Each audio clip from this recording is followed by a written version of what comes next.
Hai guys, Halo guys. Hai, perkenalkan kami dari kelompok 3 E-Bisnis Universitas Jambi.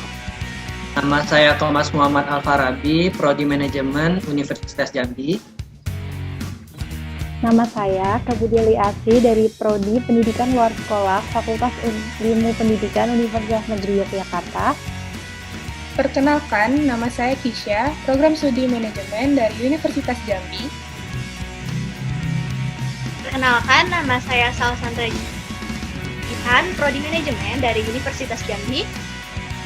Melalui video ini, kami akan memaparkan analisa perkembangan perusahaan yang menerapkan bisnis to bisnis dan bisnis to consumer. Selamat menyaksikan teman-teman. Electronic business atau e-business adalah penggunaan internet untuk jaringan dan memberdayakan proses bisnis, perdagangan elektronik, komunikasi organisasi, dan kolaborasi dalam perusahaan dan dengan pelanggan, pemasok, dan pemangku kepentingan lain. Sedangkan e-commerce adalah pembelian, penjualan, serta pelayanan produk barang dan jasa melalui jaringan komputer.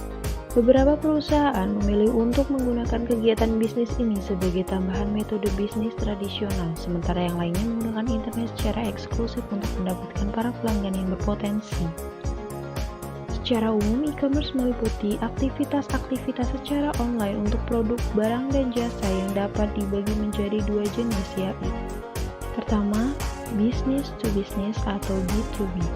Kelompok ini disebut sebagai transaksi antar perusahaan, pemerintah, serta organisasi lainnya yang bergantung pada komunikasi antar komputer sebagai sarana bisnis yang cepat, ekonomis, dan dapat diandalkan. Perkembangan digital telah membuat kemudahan bagi semua orang termasuk para pengusaha dalam menjalankan usahanya demi mencapai efektivitas dan produktivitasnya. Salah satunya terdapat e-commerce. Namun e-commerce yang akan dibahas ini tidak seperti e-commerce lainnya. Ralali.com sebagai e-commerce yang menerapkan konsep B2B akan disampaikan dalam materi ini. Konsep B2B pada Ralali.com. Menggunakan konsep B2B artinya di Ralali bisa menghubungkan pembeli baik individu maupun korporasi dalam menemukan berbagai produk keperluan bisnis dan perusahaan dari ratusan supplier ternama yang terpercaya menggunakan sistem online yang dimiliki.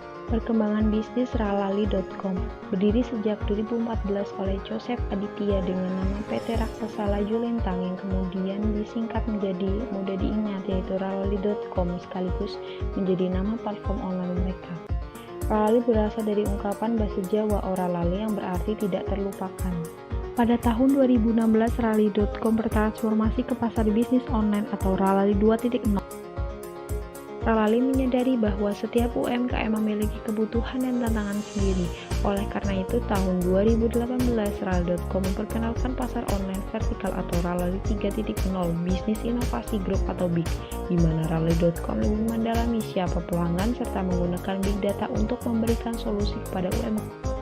Kesimpulan dari analisis perkembangan bisnis B2B pada Ralali.com yakni terus-menerus berinovasi untuk membantu para perusahaan maupun UMKM dalam memenuhi kebutuhan usahanya dengan 12 kategori produk barang dan jasa. Didukung pula dengan fitur-fitur yang telah dikembangkan pada satu platform digitalnya. Dengan menggunakan satu platform digital, para pengusaha dan UMKM dapat bertransaksi dengan aman, mudah, dan transparan sehingga mampu menjadi platform yang tepat untuk mengembangkan usaha. Selanjutnya adalah MBIS. MBIS adalah perusahaan penyedia platform digital untuk perdagangan barang dan jasa secara elektronik sebagai pengelola platform MBIS Market. MBIS sudah didirikan sejak 2015, namun baru diperkenalkan ke publik pada bulan Maret tahun 2016. Grup Lipo mengumumkan kehadiran layanan e-commerce business to business dan business to government bernama MBIS di Jakarta. MBIS didirikan Grup Lipo sebagai solusi proses pengadaan barang secara online bagi perusahaan dan instansi pemerintah dengan layanan yang dapat disesuaikan. Proses B2B MBIS. Proses B2B yang mereka terapkan sangat mudah dan tidak rumit karena situs MBIS mengadaptasi layanan marketplace. Bila platform B2B lainnya hanya menghubungkan perusahaan satu ke pembeli melalui situsnya, di MBIS mereka memudahkan pembeli untuk memesan produk langsung melalui MBIS. Adapun kategori produk yang dihadirkan oleh MBIS yaitu agrikultur dan produk segar, pakaian, tekstil dan aksesoris, elektronik dan komunikasi, kesehatan dan kecantikan, peralatan rumah, peralatan kantor, dan lain-lain. Analisa perkembangan MBIS. Kehadiran mbis.co.id sangat membantu pemecahan salah satu masalah besar di perusahaan, yaitu proses procurement. Dengan era digital yang terus berkembang pesat serta berbagai macam kebutuhan perusahaan, layanan ini akan berperan penting meningkatkan efisiensi antar perusahaan. Pada tahun 2019, MBIS berhasil membukukan net merchandise value hingga 1,3 triliun rupiah. Walaupun baru saja diperkenalkan pada tahun 2016, tetapi MBIS sudah berkembang dengan sangat cepat. Hal inilah yang membuat MBIS menjadi B2B e-procurement nomor 1 di Indonesia. Selanjutnya adalah business to consumer. E-commerce ini berhubungan langsung antara perusahaan dan konsumen akhir. Hal ini seperti menggantikan proses transaksi tradisional menjadi pengoperasian secara elektronik. Gojek merupakan perusahaan pionir penyedia jasa layanan transportasi yang sudah beroperasi di Jakarta sejak tahun 2011. Gojek menghubungkan antara pengguna jasa dengan tukang ojek melalui aplikasi Gojek yang dapat diakses melalui smartphone. Dengan aplikasi tersebut, konsumen dapat mengetahui kisaran tarif yang harus dibayar. Gojek memanfaatkan sarana e-commerce dalam memasarkan jasa yang dihasilkan perusahaannya.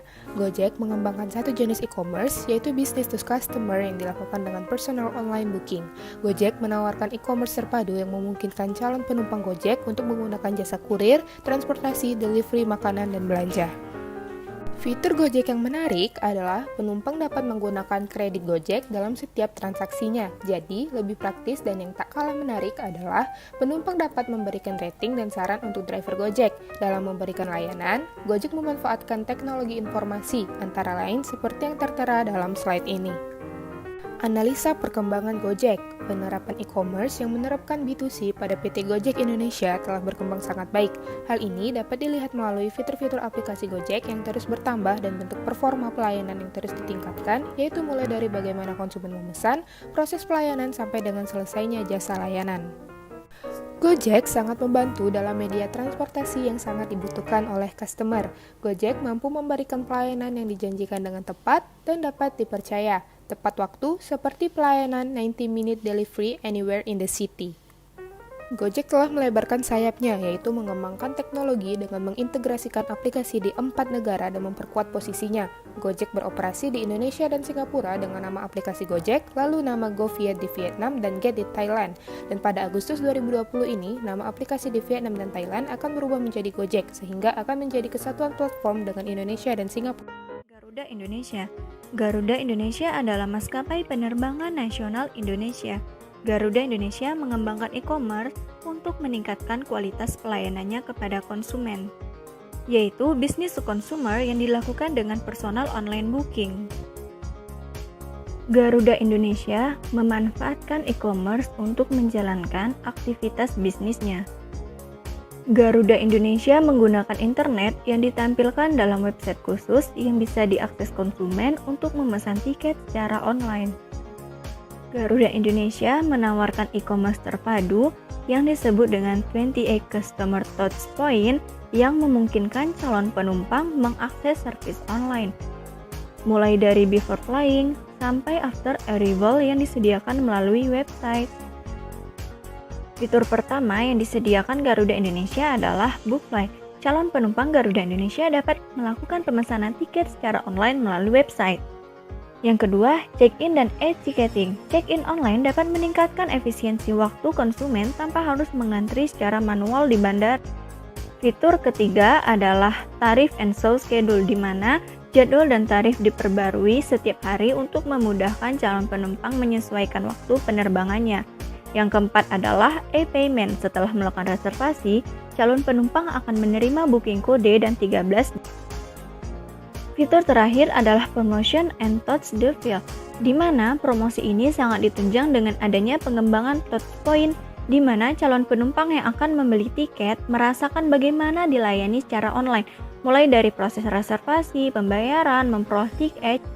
Seperti yang kita ketahui, Garuda Indonesia memiliki brand image yang baik di mata masyarakat Indonesia.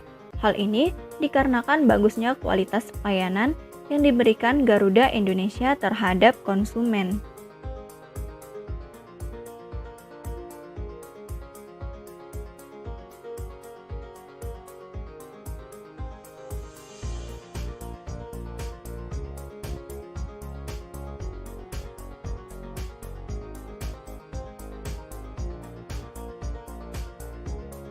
Dengan adanya penerapan e-commerce, Garuda Indonesia membuat konsumen semakin loyal terhadap perusahaan mereka karena konsumen merasa lebih fleksibel, praktis, serta rasa aman saat menggunakan layanan e-ticketing yang dapat membawa pengaruh positif terhadap pengembangan bisnis perusahaan mereka.